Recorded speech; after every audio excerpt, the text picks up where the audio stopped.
Bienvenidos a Por Tres Razones. ¿Alguna vez les ha ocurrido que están contando una anécdota y otra persona les corrige diciendo que esto o aquello no fue así, que no pasó aquello como dice usted que ocurrió?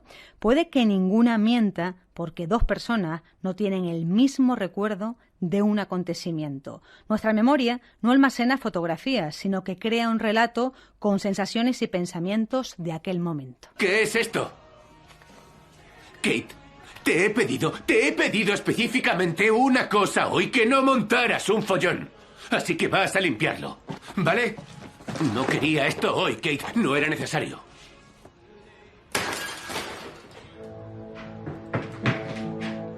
Papá, ¿qué ha pasado? El plato. Se me ha resbalado cuando iba a ponerlo en la pila, lo siento.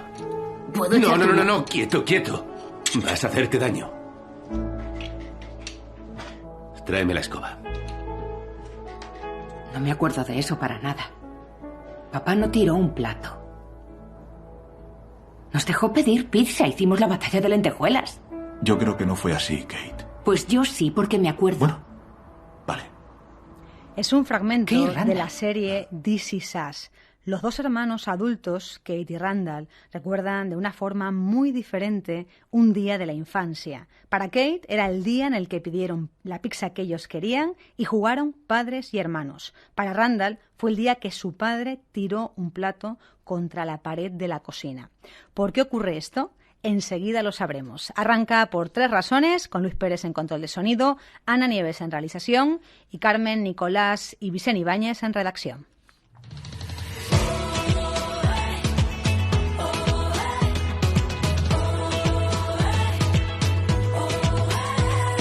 Por Tres Razones, con Emma Hernández.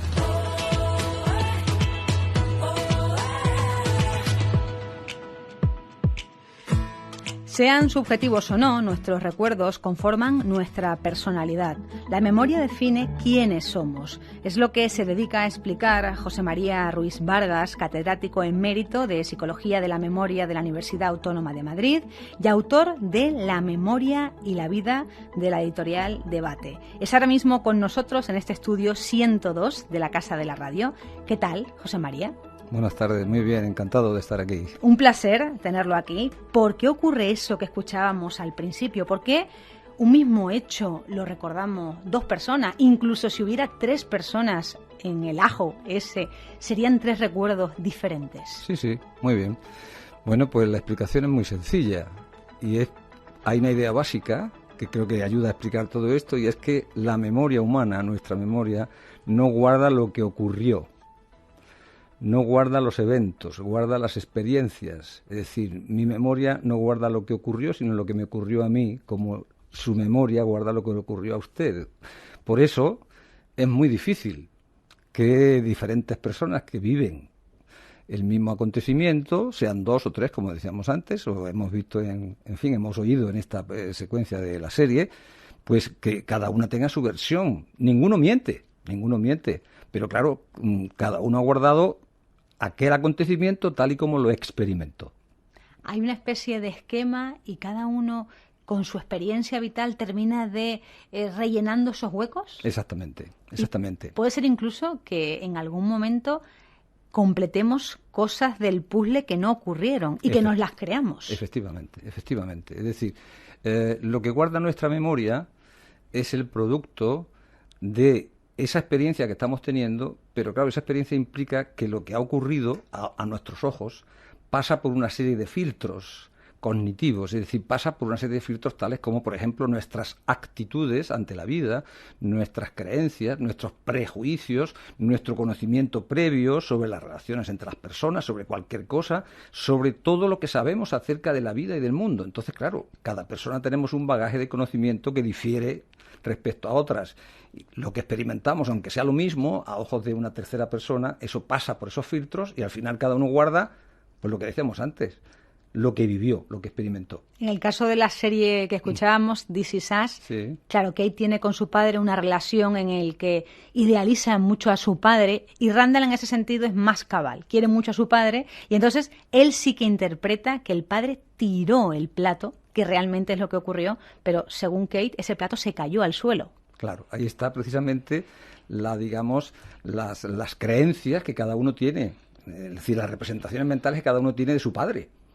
Y eso es lo que precisamente, altera, modifica. No es que altere ni modifica nada, es que la memoria humana está hecha precisamente para eso, no para guardar copias isomórficas o isomorfas de la realidad, sino lo que cada uno experimenta, lo que cada uno experimentamos. José María, ¿los recuerdos están en algún lugar físico, podemos decir? Bueno, esta es una cuestión que está planteada desde antiguo, claro, ¿no? Pero bueno, ya hubo un tiempo en que se pensaba que en nuestro cerebro habría una especie de depósito o de banco de memoria o de recuerdos, ¿no? Pero claro, esto la ciencia actual hace ya tiempo que desestimó esta idea, porque lo que está claro, y en esto se insiste siempre, es que no hay ningún recuerdo en ningún lugar concreto de nuestro cerebro. Y ese es uno de los grandes misterios de la memoria, ¿no? Que no está en ningún sitio concreto. Lo que se asume actualmente desde la neurociencia es que los recuerdos están en lo que se llaman las redes de memoria, ¿no? Que atraviesan nuestro cerebro de izquierda a arriba, de abajo a arriba, de izquierda a derecha, etcétera, etcétera, ¿no? Entonces, bueno, no está en ningún lugar concreto, ningún recuerdo. ¿La memoria tiene que ver mucho con lo que somos? Bueno, somos precisamente lo que recordamos. Ese es el subtítulo de mi libro. Usted ha dicho antes el título del libro, La memoria y la vida, pero lleva un subtítulo, que es Somos lo que recordamos. Porque realmente, si lo pensamos un poco, hay que darse cuenta de que realmente la memoria es la vida. Nuestra memoria es nuestra vida. Nuestra memoria no es más que, pues eso, la acumulación de experiencias personales desde que somos muy, muy, muy pequeñitos, y eso va configurando, bueno, eso nos hace, digamos, el mayor regalo que se nos puede hacer, que es la propia identidad. Gracias a nuestra memoria o gracias a la memoria sabemos quiénes somos lo que somos, sabemos quiénes somos, y nuestra vida además adquiere el sentido de la continuidad. Hay una continuidad en el tiempo, por lo tanto, la memoria y la vida, sin memoria no habría vida. Y esto además es algo que se observa en la realidad en situaciones muy dramáticas, por ejemplo, en que determinados accidentes, del tipo que sean, en algunas personas provocan algún tipo de amnesia, que es la amnesia psicógena, que implica, bueno, muy brevemente, esta persona entra en una primera fase de fuga, es decir, se escapa de donde está, que puede ser su casa o el lugar donde esté trabajando, etcétera, etcétera, no tiene conciencia de lo que está haciendo y puede estar así horas, días, etcétera, y en un momento determinado toma conciencia de dónde está. No sabe cómo ha llegado hasta allí, pero no solamente no sabe eso, sino que se da cuenta que no sabe quién es. Ha perdido su identidad, porque ha perdido todo su pasado personal. Y claro, si uno pierde su pasado personal, eso arrastra consigo lo que es la identidad. Esa persona no sabe quién es. Estas son las amnesias psicógenas. Esto hay muchos casos recogidos en la literatura científica, pero siempre me gusta decir que este tipo de amnesias son reversibles, porque se supone que están provocadas por situaciones de altísimo estrés o de un estrés muy crónico o muy continuado, y afortunadamente este tipo de amnesias pueden durar desde pocas horas a días, semanas, y en casos excepcionales puede durar años. Pero, en fin, es lo más raro. Nos deja tranquilos. Sí. En la película Memento, el protagonista sufre pérdidas de memoria, pero sí hay cosas que recuerda. Confía en tu propio criterio. Puedes cuestionarlo todo, pero nunca sabrás nada con certeza. Hay cosas que se saben con certeza. ¿Por ejemplo? Sé qué sonido hará eso al darle golpecitos. Y sé lo que sentiré cuando levante eso. ¿Lo ves? Certezas. Es la memoria que se da por sentada. ¿Sabes? Aún recuerdo bastante. Siento el mundo. Esto es ficción, sí, lógicamente, sí, pero sí. ¿puede ocurrir que al protagonista, lo que le ocurre al protagonista de la película, esta sensación de no recuerdo algo, pero sí sensaciones asociadas a ese algo? Por supuesto. Vamos a ver, esa película, quiero decir lo siguiente. El cine, por lo general, ha representado muy mal lo que es la amnesia. Pero esta película es la única excepción, y está además en revistas científicas así consignado. Memento es la única película, yo se la recomiendo siempre a mis estudiantes, Memento es la única película, o de las pocas películas, que realmente recogen y reflejan muy acertadamente lo que es el fenómeno de la amnesia. Lo que tiene este protagonista, el protagonista de la película Memento, y la amnesia en general, el síndrome amnésico humano, es fundamentalmente lo que se llama una amnesia anterógrada. Es decir, por un accidente cerebral o por una serie de accidentes cerebrales, la persona pierde la capacidad para formar nuevos recuerdos a partir del momento en que sufre el accidente. Esto parece que es una cosa inocua, pero es lo más grave que te puede pasar, porque aunque tú tengas el pasado, a partir de ese momento ya no tienes vivencias ninguna que guardar. A partir de ese momento ya no se va a formar ningún recuerdo más. Por lo tanto, bueno, está todo el pasado, que también se suele perder algo, pero ya es muy variable la pérdida, pero lo que caracteriza precisamente a ese tipo de amnesia es lo que se llama la amnesia anterógrada, es decir, la incapacidad para formar nuevos recuerdos. Pero además hay que añadir que las amnesias orgánicas, esto es un tipo de amnesia orgánica, la de memento, es decir, por accidentes cerebrales, afecta solo fundamentalmente a un único sistema de memoria, y esto me permite aclarar que, claro, cuando hablamos de la memoria hay que tener muy en cuenta que la memoria no es una sola cosa, sino que son diferentes sistemas cerebrales. De modo que cuando hay daños cerebrales se provoca lo que se llaman disociaciones, es decir, unos sistemas se alteran, se dañan, mientras que otros se mantienen preservados. Por lo tanto, por ejemplo, todo lo que son esas sensaciones, el conocimiento, que es la memoria semántica, todo lo que uno sabe sobre el mundo. Es decir, esa persona sabe manejarse en el mundo, sabe lo que son las relaciones, sabe lo que es una persona, sabe lo que son los automóviles, sabe lo que es una calle, sabe, es decir, sabe todo lo que incluimos en el verbo saber, lo que es el conocimiento, eso es memoria semántica. Eso por lo general no se daña en las amnesias. Pero, ¿se podría dañar, por ejemplo, la memoria autobiográfica? Claro, esa es la que se daña. Esa es la que se daña fundamentalmente. Y sobre todo el componente de la memoria semántica que se llama memoria episódica, que es la que guarda los detalles sensoriales, perceptivos, emocionales, sentimentales, etcétera, de cada episodio. Entonces, la persona se queda con que sabe que ha ocurrido algo en su vida, pero no tiene ningún recuerdo. Porque una cosa es saber y otra cosa es recordar. Interesante. Bueno, hay que darle las gracias a nuestra compañera Ana Nieves, que es la que ha sacado la película, esta escena de Memento. Vamos a ver si seguimos acertando con las películas o no. Sobre los recuerdos, en la película Inside Out, la protagonista, Riley, tiene recuerdos esenciales que construyen su personalidad. En fin, estos son los recuerdos de Riley, la mayoría alegres, no es por echarme flores. Pero los más importantes están aquí. No quiero ponerme en plan técnico, pero estos se llaman recuerdos esenciales. Proceden de un momento súper importante en la vida de Riley, como cuando marcó su primer tanto. ¡Wow! ¡Fue impresionante! Esto corrobora lo que nos estaba contando ahora mismo, ¿verdad? Que hay ciertas cosas que si olvidáramos dejaríamos atrás una parte importante de nosotros. Por supuesto, pero además yo no sé lo que dirían en la versión original de esta película, no sé cómo lo han traducido, pero en psicología de la memoria y en neurociencia cognitiva de la memoria utilizamos una terminología para referirnos a eso que llama ahí los recuerdos esenciales, que concretamente es lo acuñaron unos psicólogos norteamericanos, que son los llamados self-defining memories, los recuerdos que nos definen, o los recuerdos definidores del yo, en fin, los recuerdos que nos definen, me gusta a mí traducirlo, claro. Y entonces se trata de una serie de recuerdos que tenemos todas las personas tenemos una serie de recuerdos que son precisamente los que más evocamos y los que más utilizamos cuando tratamos de transmitir a la otra persona quiénes somos.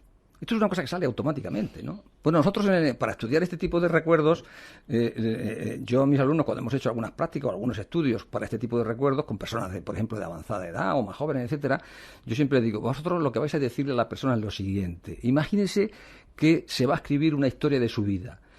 Trate usted de recordar los 3 recuerdos que usted cree que no podrían faltar en esa historia de su vida. Y se le dan unos días para que los piense, ¿no? Entonces, bueno, ahí las personas eligen esos recuerdos, ¿en función de qué? Pues cada uno los busca y los identifica como eso que estamos diciendo, los recuerdos que mejor los representan a ellos, lo que se llaman las self-defining memories, es decir, los recuerdos que nos definen. Esos son los recuerdos esenciales de la película esta.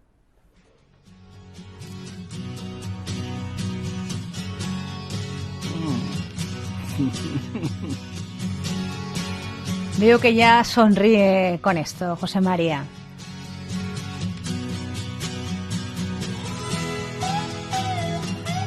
Bueno, estamos escuchando una canción muy conocida. My Sweet Lord. Eso es, de George Harrison. ¿Qué pasó con esta canción? Esta es una historia realmente, en fin, un poco dolorosa, sobre todo para los amantes como yo de los Beatles o de cualquier ex-Beatle como George Harrison, ¿verdad? Claro, esta es una maravillosa canción, a mí me sigue encantando, a pesar de que tiene ya, en fin, casi 40 años o más. Bueno, ocurrió lo siguiente, esta canción la incluye George Harrison, yo cuento esta anécdota en el libro para hablar de un fenómeno que ahora si procede también hablamos. Esta es una canción que él, bueno, pues graba con el nombre My Sweet Lord, inmediatamente, en fin, se colocó en los números 1 de todos los hit parades del mundo entero, y a los pocos meses, pues una casa de discos norteamericana denuncia, pone una querella contra George Harrison acusándolo de plagio, porque dice, lo acusan de que es la misma canción que He's So Fine, de un grupo norteamericano que se llamaban The Chiffons. Y efectivamente, bueno, hubo unas polémicas tremendas, los jueces pidieron a ambas casas de discos que los expertos analizasen las canciones, analizaron las canciones nota por nota y vieron que efectivamente eran la misma canción. Pero lo interesante es que el juez que dictó sentencia al final de todo el proceso, que fue larguísimo, llegó el hombre a una conclusión verdaderamente sorprendente. Y es que él creyó que efectivamente esto era un plagio, pero dijo, George Harrison esto no lo ha hecho conscientemente. Esto ha sido lo que podríamos llamar un plagio inconsciente o involuntario, que tiene un nombre técnico que es criptomnesia.